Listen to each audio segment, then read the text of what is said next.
Hello everyone, I am Ifra, hope you are doing well. तो start करते हैं आज का टॉपिक, उसी को कंटिन्यू करते हैं। हमने अफर्मेटिव और नेगेटिव सेंटेंसेस देख लिए हैं। Now in this video we will move ahead and discuss about interrogative sentences. तो यहाँ पे टॉपिक का नाम लिखते हैं, use of verb there.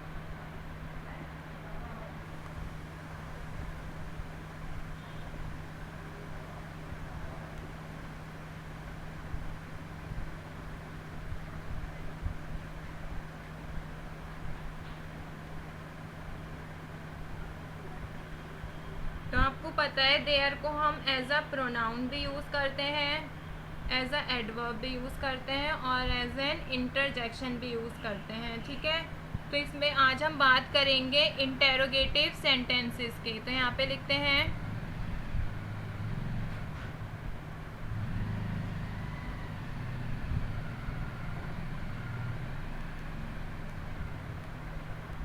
Interrogative sentences.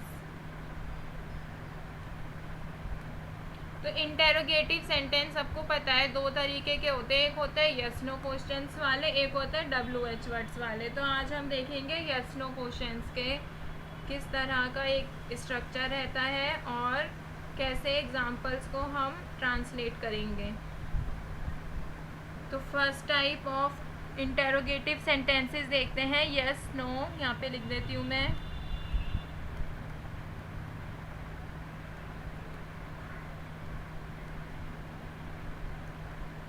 Yes no type questions. ठीक है,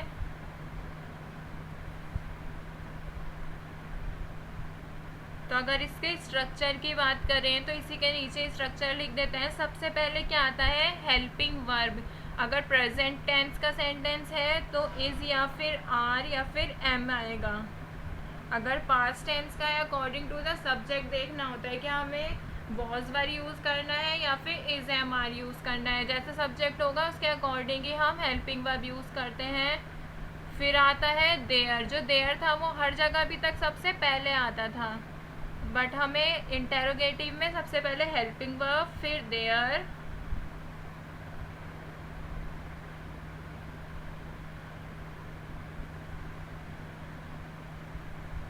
फिर अगर इसमें नेगेटिव होता है तो नेगेटिव आता है। अगर अफर्मेटिव रहता है, इंटेरोगेटिव सेंटेंस है, अफर्मेटिव पॉजिटिव इंटेरोगेटिव है, तो उसके बाद आता है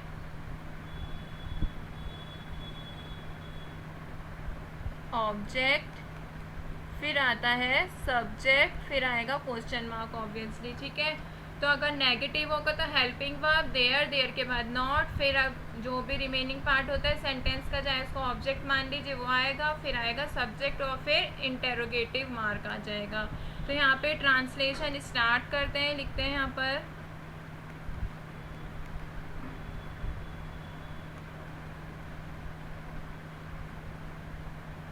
तो सेंटेंस नंबर 1 देखते हैं। क्या कमरे में बिल्ली है? तो ये बिल्ली है, एक बिल्ली की बात हो रही है, तो क्या हो जाएगा, ये singular form of helping verb use होगी, प्रेजेंट टेंस है। और देखिए इनमें क्या होता है कि जो हम फर्स्ट टाइप यस नो वाले क्वेश्चंस होते हैं कैसे स्टार्ट होते हैं, हमेशा क्या से स्टार्ट होते हैं। ठीक है,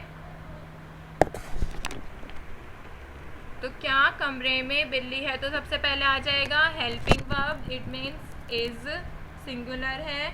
फिर आ जाएगा देयर, फिर आएगा बीच का पार्ट, रिमेनिंग पार्ट जो है अ कैट, फिर लास्ट में आ जाएगा सब्जेक्ट, कमरे में, तो इन द रूम, फिर आ जाएगा क्वेश्चन मार्क। यही स्ट्रक्चर था हेल्पिंग वर्ब, देयर, ऑब्जेक्ट और subject, helping verb, there, object and subject.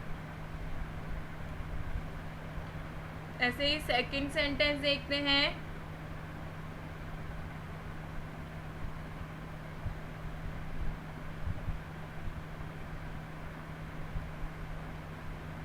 क्या वहाँ कोई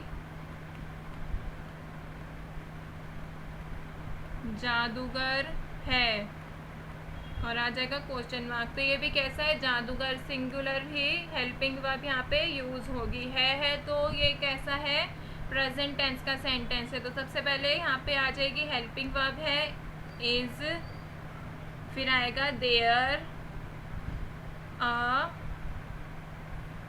मैजिशियन,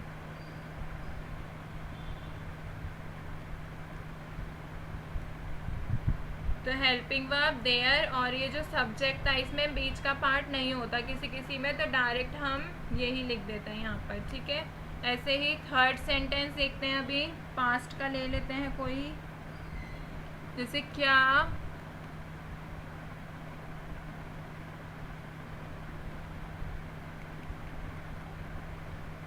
बोतल में पानी था, और आ जाएगा क्वेश्चन मार्क। तो ये भी पास्ट का है, बट है कैसा, form of helping verb, singular he use होगी इसमें। तो क्या से स्टार्ट हो रहा है, तो इससे हमें पता चलना चाहिए कि सबसे पहले क्या लिखेंगे हम, हेल्पिंग वर्ब लिखेंगे। था मतलब वॉज, फिर आ जाएगा देयर, फिर बीच का पार्ट आता है, ऑब्जेक्ट क्या है, पानी, ऑब्जेक्ट क्या है, पानी, तो यहाँ पे आ जाएगा वाटर, बोतल में, इन द बॉटल, फिर आ जाएगा question mark, was there water in the bottle.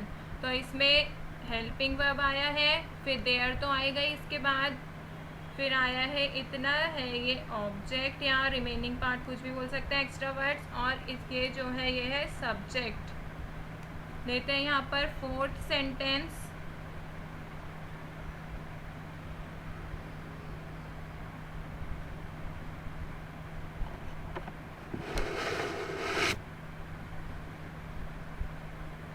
क्या एक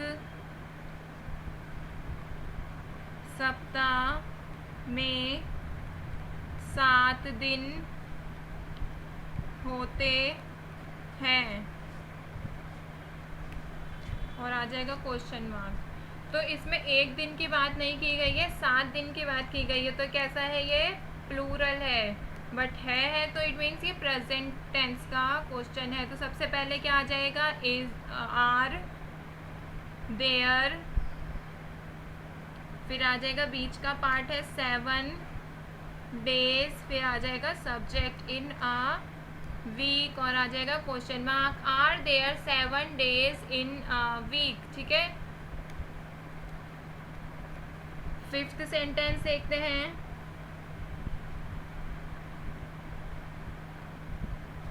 क्या छत पर कोई होगा,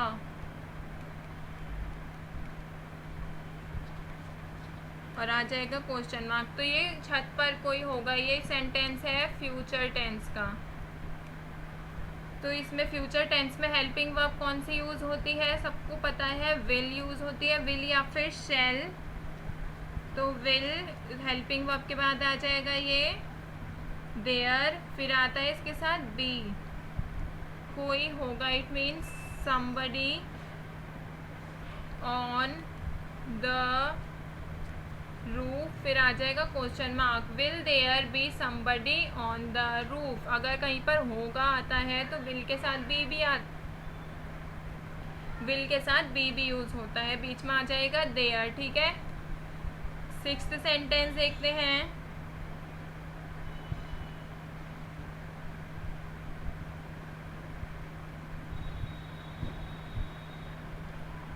क्या तुम्हारे शहर में 2 अस्पताल हैं, क्वेश्चन मार्क। तो 2 अस्पताल की बात हो रही है, तो ये कैसा है, ये plural form helping verb use होगी, ठीक है। तो सबसे पहले हेल्पिंग वर्ब लिखेंगे यहाँ पर, are there 2 hospitals in your city, फिर आ जाएगा question mark, are there 2 hospitals in your city.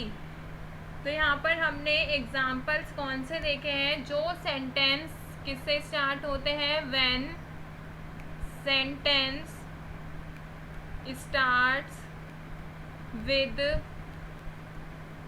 क्या। तो उसको ट्रांसलेट करने के लिए कैसा, सबसे पहले use helping verb in the first position, then put there in the second position and end the sentence with question mark. Question mark से सेंटेंस को एंड कर देंगे इससे, ठीक है। तो जब भी सेंटेंस आपका क्या वाला आएगा, चाहे वो पास्ट टेंस में हो, फ्यूचर में हो या फिर प्रेजेंट टेंस का हो, तो आपको हेल्पिंग वर्ब को ध्यान में रखना है, बाकी सेंटेंस का फॉर्म आपको समझ आ जाएगा। तो यहाँ पे टॉपिक होता है कंप्लीट। मिलते हैं नेक्स्ट वीडियो में, stay tuned and thank you.